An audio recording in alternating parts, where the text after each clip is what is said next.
With the outbreak of war in 1914, concerns surrounding residents with German heritage emerged in communities across the nation. While some were motivated by a confusion and fear, other forms of hostility were motivated by petty jealousy and personal grudges. Anecdotally, there were reports of attacks against the jewellery store of H.J. Fisher, and the first edition of the New School magazine, The Bindiite, called for the establishment of an anti-German league in Dubbo.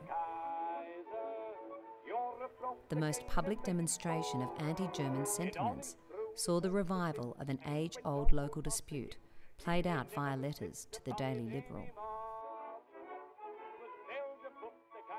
Sir, I see by the papers that our Parks Committee proposed spending some money on improving the lungs of the town.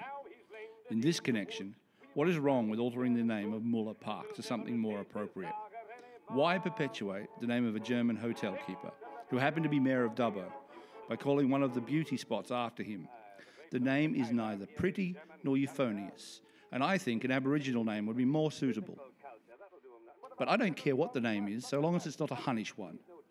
Yours, etc., R.Q. Delhunty.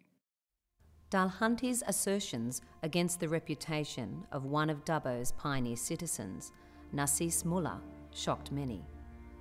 A member of the Ceresia family, long-time rivals of the Delhuntys in all matters to do with Dubbo, leapt to Muller's defence with a few well-aimed comments, not just on Muller, but on the Delhuntys themselves. I have been most interested in the correspondence now taking place in the local papers, in which one Robert Delhunty maintains that Narcisse Muller was a German, or at any rate of German origin. His father, a great friend of my father, was born in Nancy in France, close to where the Allied armies are today fighting. His father came to Australia in the 30s and arrived in Wellington about 1840.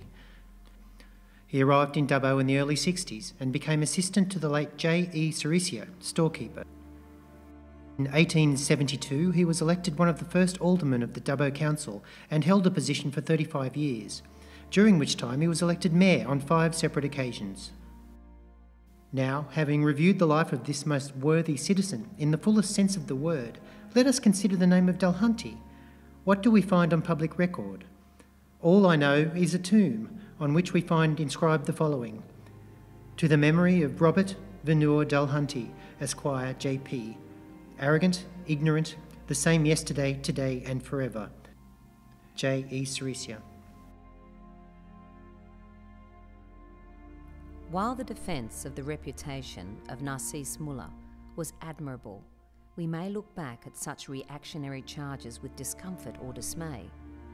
These episodes teach us, however, that though the actual battles were being fought many thousands of kilometres away, the passion, fear and anger of the war was as real in Dubbo as it was in the trenches of Europe.